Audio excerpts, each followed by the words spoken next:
Aujourd'hui, je vais vous parler d'une des propositions imaginées par la Convention citoyenne pour le climat, atteindre 50% d'agroécologie en 2040. Pourquoi cette mesure ? Les émissions de gaz à effet de serre issues de l'agriculture représentent en réalité 36% des émissions nationales totales.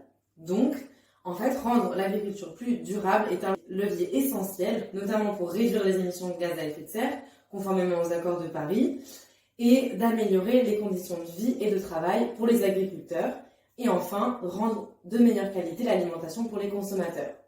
Alors 50% d'agroécologie, d'accord, mais comment l'atteindre ? Pour cela, en fait, l'État est un acteur central puisqu'il détient des outils à sa disposition tels que par exemple la modification de la législation, l'octroi de subventions.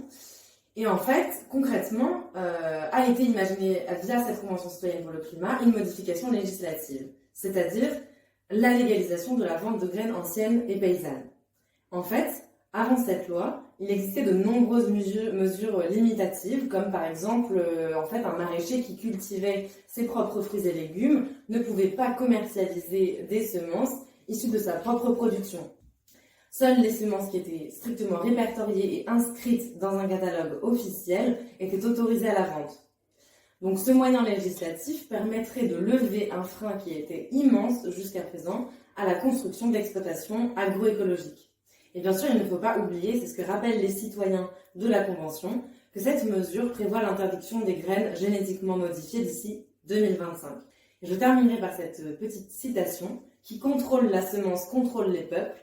Et avec la mesure que je viens de vous expliquer, la Convention citoyenne du climat redonne au peuple le pouvoir de s'alimenter sainement tout en respectant la biodiversité et les conditions de travail des agriculteurs.